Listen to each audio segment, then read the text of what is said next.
हरिओम तत्सत। जैसा कि अभी तक हमने अपनी 2 वीडियो में जो हमने ज्योतिष और पुनर्जन्म के संदर्भ में बनाई हैं, उनमें बताया कि किस प्रकार एक जीवात्मा एक शरीर को छोड़कर दूसरे शरीर में चली जाती है तथा जब एक शरीर उसके अनुरूप नहीं रहता तो वह नए शरीर को धारण करती है। भगवान कृष्ण ने गीता में बताया है कि जिस प्रकार कोई व्यक्ति अपने वस्त्रों का त्याग कर कर नए वस्त्र धारण कर लेता है, ठीक उसी प्रकार जीवात्मा भी जब एक शरीर उसके रहने लायक नहीं होता या नहीं रहता तो वह उसे छोड़कर नए शरीर को धारण करती है। मुख्य तौर पर जैसा कि मैंने अपनी 2 वीडियो में बताया, उनको कोई भी व्यक्ति जो इस विषय में इंटरेस्ट रखता है अथवा वह सभी ज्योतिष के विद्यार्थी जो ज्योतिष सीखते हैं अथवा वह सभी विद्वान ज्योतिषी जो इस क्षेत्र में श्रम के साथ एवं निष्ठा के साथ रिसर्च करना चाहते हैं, उनके लिए मेरी यह वीडियो समान रूप से उपयोगी है। पहले बेसिक रूप से समझते हैं कि आखिर जीवात्मा किस प्रकार शरीर के साथ संयुक्त होती है एवं कोई भी जीवात्मा जो हमारे हिंदू शास्त्रों में बताया गया है किस प्रकार वह इस पृथ्वी पर आती है तथा विभिन्न प्रकार के तत्वों एवं यहाँ तक कि पृथ्वी की भी किस प्रकार रचना हुई। इसको समझने के लिए सबसे पहले अगर हम कुंडली के दर्शन को देखें तो कुंडली में 12 भाव कहे गए हैं। इन 12 भावों में जहाँ अलग अलग रिश्तों की किसी भी व्यक्ति के लिए अहमियत है, वहीं कुंडली का प्रत्येक भाव किसी न किसी सगे संबंधित व्यक्ति से तो संबंधित होता ही है। एवं ठीक इसी प्रकार जहाँ कुंडली में विभिन्न प्रकार के भावों को देखकर कोई व्यक्ति अथवा कोई विद्वान यह बताता है कि किसी व्यक्ति का पहला जन्म कैसा था एवं अगला जन्म कैसा होगा, ठीक उसी बात को भी थोड़ा सा समझने के लिए आपको पहले कुंडली के बेसिक समझने नितांत आवश्यक हैं। मैं अपनी इस वीडियो के माध्यम से पहले आपको कुंडली के कुछ बेसिक समझाऊंगा, जिससे आपको यह विषय एग्जैक्ट हो सके एवं जब यह विषय आपको क्लियर हो जाएगा तो निश्चित रूप से आप इसमें अच्छे से समझकर अच्छी तौर पर इसे सीखेंगे एवं अलग अलग तरह की भविष्यवाणियाँ भी कर सकेंगे। मेरी यह वीडियो सभी व्यक्तियों को आरंभ से अंत तक देखनी चाहिए, क्योंकि इससे निश्चित रूप से जहां उन्हें एक और इस ज्ञान का पता लगेगा, वहीं आप सभी लोगों को यह भी पता लगेगा कि भारतीय संस्कृति एवं भारतीय शास्त्र तथा सनातन धर्म कितने उच्च कोटि की रिसर्च को ध्यान में रखकर बनाया गया एवं इस धर्म में कितना मृत्यु एवं पुनर्जन्म एवं विभिन्न प्रकार की श्रेणियाँ योनियों का वर्णन एवं मृत्यु की बहुत ही जीवंत घटना का वर्णन किया गया है। मैंने अपनी आरंभिक 2 परिचयात्मक वीडियो में जो 2 पार्टों में बनाई है, उनमें इसका संक्षेप रूप में हिंट दिया था। अब थोड़ा सा पहले कुंडली के बेसिक को समझते हैं। ब्रह्मसूत्र के अनुसार ब्रह्मा ने सबसे पहले अर्थात परमात्मा ने सबसे पहले 2 मुख्य तत्वों की रचना की, जो जड़ एवं चेतन हैं। अर्थात चेतन तत्व वह हैं जिसमें हमें गति एवं क्रिया प्रतीत होती है, जबकि जड़ तत्व वह हैं जो हमें बाहरी तौर पर देखने पर स्थिर प्रतीत होते हैं, परंतु उनके कणों में आंतरिक रूप से निश्चित गति होती है। एवं वह सभी जड़ तत्व भी जो अपने ही पथ पर अर्थात उसके अंदर जितने भी एटम्स होते हैं, वह अपने एक निश्चित पथ पर गति करते हैं, इसीलिए वह जड़ तत्व हैं। जड़ तत्व से मृत तत्व कदापि ना लें एवं जड़ तत्व किसी भी एनर्जी के विहीन होता है, ऐसा भी नहीं कहा जा सकता। तो आइए विषय पर आते हैं कि सबसे पहले ब्रह्मसूत्र के हिसाब से ब्रह्मा जी ने 2 तत्वों की जड़ एवं गतिशील तत्व अर्थात चेतन तत्व की स्थापना की, रचना की। जड़ शरीर भी होता है, परंतु जब वह शरीर आत्मा को धारण कर लेता है तो निश्चित रूप से वह चेतन हो जाता है।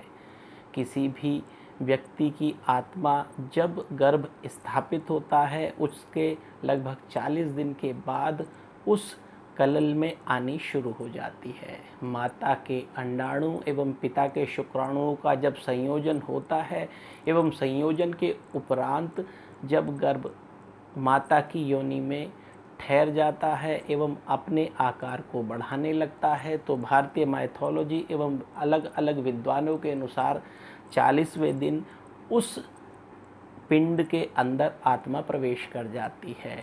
कुछ विद्वानों के हिसाब से वह तीसरे महीने में प्रवेश करती है एवं कुछ विद्वान यह मानते हैं कि जिस क्षण गर्भ ठहरता है उसी क्षण आ जाती है। परंतु ब्रह्मसूत्र एवं विभिन्न टीकाओं के एवं विभिन्न पुराणों के माध्यम से यह बात स्पष्ट होती है कि जब शुक्राणु एवं अंडाणु मिलने के उपरांत माता की योनि में गर्भ स्थिर होता है एवं उसके कुछ समय पश्चात आत्मा उसमें प्रवेश कर जाती है। ठीक ऐसे ही अगर हम कुंडली के दर्शन को समझें तो कुंडली में 12 भावों की रचना करी जाती है। इन 12 के 12 भावों में जहाँ विभिन्न सगे संबंधी एवं कुल तथा गोत्र के व्यक्ति दिखाई देते हैं, वहीं बाह्य परिवेश एवं विभिन्न प्रकार के कर्मों के द्वारा प्राप्त फल भी इसी कुंडली से पढ़ा जाता है। कुंडली में पहला भाव जहाँ पुरुष संज्ञक है, वहीं दूसरा भाव स्त्री संज्ञक कहा जाता है। पहले भाव की रचना जहाँ पुरुष के आधार पर है, वहीं दूसरे भाव की रचना प्रकृति के आधार पर है। सांख्य सिद्धांत को अगर हम समझें तो जिस प्रकार हर कार्य का कारण होता है, ठीक वहीं यहाँ पर ब्रह्मा ने जब ज्योतिष का विकास करा तो उसका भी एक निश्चित रूप से कारण था। आरंभिक ज्योतिष के आचार्यों ने इस शास्त्र को रचने में बहुत ही मेहनत करी एवं वैदिक शास्त्र विज्ञान से भी कहीं अधिक गहरा एवं गूढ़ है। आधुनिक विज्ञान मानता है कि जड़ तत्व विभिन्न प्रकार के एटम्स से मिलकर बना है, जबकि एटम्स में इलेक्ट्रॉन, प्रोटॉन एवं न्यूट्रॉन होते हैं जो अपनी कक्षाओं में रहते हैं एवं एक निश्चित पथ पर गति करते हैं। ठीक वैदिक ज्योतिष मानता है कि जब इस जड़ तत्व से कोई तत्व, वह सभी तत्व जो आत्मा रूपी प्राण को लेकर इस शरीर के साथ अर्थात इस जड़ के साथ संयुक्त हो जाते हैं तो उसके अंदर चेतना अवस्था आती है। ठीक इसी प्रकार यहाँ पर जीवों की रचना हुई। जीव जहाँ पर उनके अंदर क्योंकि एक प्राणात्मक तत्व शामिल हुआ एवं वह सब चेतन हो गए, इसीलिए वह चेतन तत्व होने के कारण आत्मा को धारण करने योग्य हुए। परंतु कुछ तत्व जो अभी भी जड़ बने रहे थे, उनके अंदर उन्हीं के द्वारा गति थी। हमारी कुंडली जहाँ जड़ और चेतन तत्वों के संयोजन को बताती है, वहीं वह विभिन्न भागों के द्वारा यह स्पष्ट कर देती है कि जब किसी भी जड़ तत्व में चेतन तत्व का संयोग होता है तो निश्चित रूप से उस प्राण संचार के उपरांत वह प्राणी आगे को डेवलप होता है। जैसे कि पहला भाव अर्थात नंबर 1 का भाव एवं नंबर 2 का भाव जब यह संयुक्त होते हैं तो तीसरे भाव का जन्म होता है। जैसे जो न्यूमरोलॉजी पढ़ते हैं अथवा जो मैथमेटिक्स को जानते हैं तो मूल रूप से संख्याएं 1 और 2 हैं, जबकि 0 को मूल संख्या नहीं कहा जाता।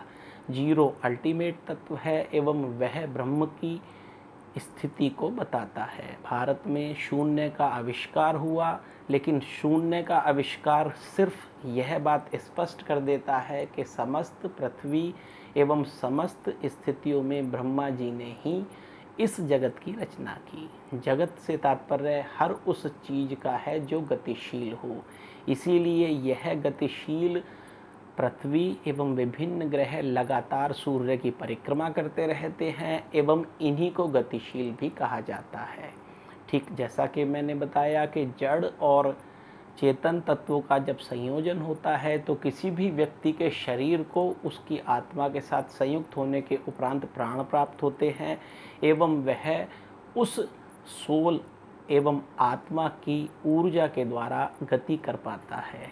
ठीक ऐसे ही अगर हम देखें तो कुंडली के 12 के 12 भावों में मूल रूप से प्रथम एवं दूसरे भाव के संयोजन के उपरांत ही 12 के 12 घर बने हैं एवं जिस प्रकार ब्रह्मांड में 12 भाव हैं एवं 12 राशियां काल चक्र में अपनी अपनी जगह स्थापित हैं। जब उन 12 की 12 राशियों के संपर्क में जीवात्मा का संयोग होता है तो किसी भी व्यक्ति की कुंडली में जीवित प्राण तत्व संचारित होते हैं एवं कोई भी व्यक्ति अपने जीवन के पथ पर आगे बढ़ने लगता है।